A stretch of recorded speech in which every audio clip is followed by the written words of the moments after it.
আসসালামু আলাইকুম, hello everyone, welcome back to my channel Farhana NS kitchen. আজকে অন্যরকম অন্যভাবে একটা পিঠা তৈরি করব। চাউলের গুঁড়ের পিঠা তো অনেক খেয়েছেন, আজকে সুজি দিয়ে বাফা পিঠা তৈরি করব এবং আপনাদের সাথে শেয়ার করব। চলেন রেসিপিটা শুরু করে দিই। প্রথমে একটা বাটিতে 2 কাপ চিকন দানার সুজি নিয়ে নিচ্ছি। সুজিটা চিকন দানার নেওয়ার চেষ্টা করবেন। 1/4 চা চামচ লবণ দিয়ে দিচ্ছি, দিয়ে হাতের সাহায্যে একটু মেখে নিব।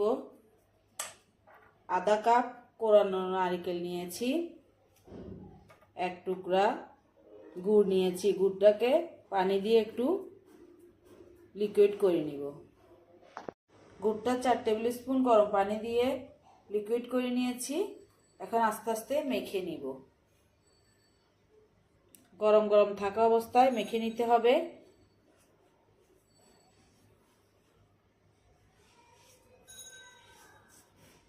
আস্তে আস্তে দিব, পুরোটা লাগে কিনা।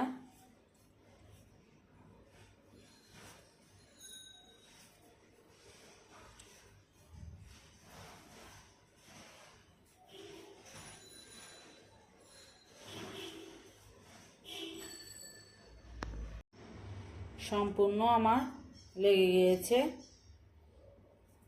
গুড়ের পানিটা।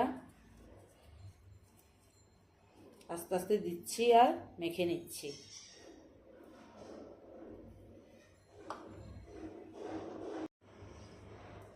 সম্পূর্ণ মাখানো হয়ে গেলে কোরানো নারকেলগুলা দিয়ে দিচ্ছি।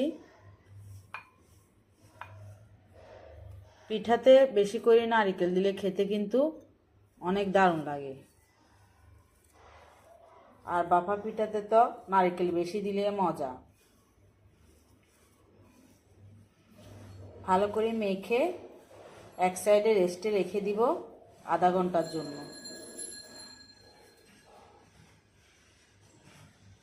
একটা রাইস কুকার স্টিনার নিয়েছি, 1 টিস্পুন তেল দিয়ে দিব। তেল দিয়ে হাত দিয়ে মেখে দিব।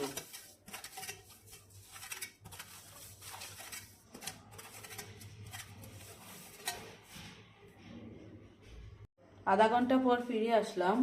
1/4 কাপ গুঁড়া দুধ দিয়ে দিচ্ছি। আবারও মেখে নিব গুঁড়া দুধগুলা।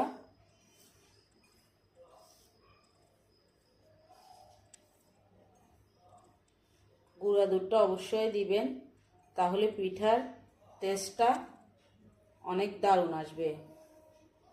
হালকা করে আরেকটু নারকেল দিয়ে দিচ্ছি, কোরানো নারকেল।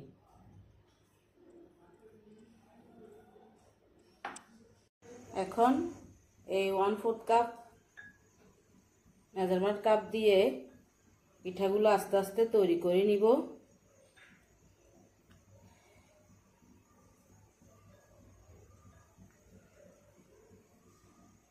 একটু হাত দিয়ে চেপে চেপে দিতে হবে। যে রাইস কুকারে স্ট্যান্ডারে তেল মেখে রেখেছি, একটা একটা করে দিয়ে দিব।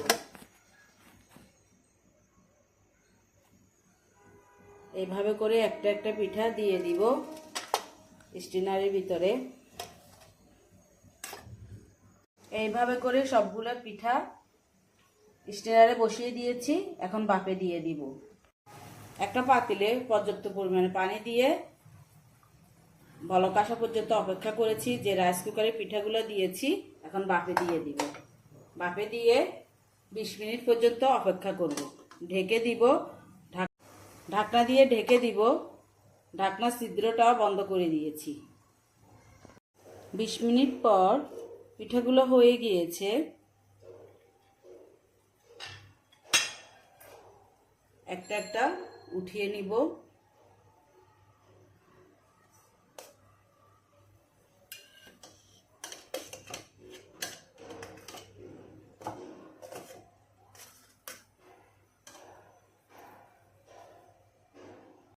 সবগুলো পিঠা হয়ে গিয়েছে। এখানে আমার 2 কাপ সুজি দিয়ে 6টা পিঠা হয়েছে। এখন পরিবেশনে চলে যাব। একটা পিঠা ভেঙে দেখাচ্ছি কতটা সফট, কতটা লোভনীয় হয়েছে। বাসায় তৈরি না করলে বুঝতে পারবেন না পিঠাটা কতটা লোভনীয় হয়েছে। আশা করি আমার এই মজার সুজির বাফা পিঠার রেসিপিটা আপনাদের ভালো লেগেছে। ভালো লাগলে একটা লাইক দিতে ভুলবেন না। আপনি যদি আমার ইউটিউব চ্যানেল থেকে ভিডিওটা দেখে থাকেন চাইলে চ্যানেলটা সাবস্ক্রাইব করে রাখতে পারেন, আর ফেসবুক পেজ থেকে ভিডিওটা দেখে থাকলে পেজটা ফলো দিয়ে রাখতে পারেন। ভালো থাকবেন, সুস্থ থাকবেন। আল্লাহ হাফেজ।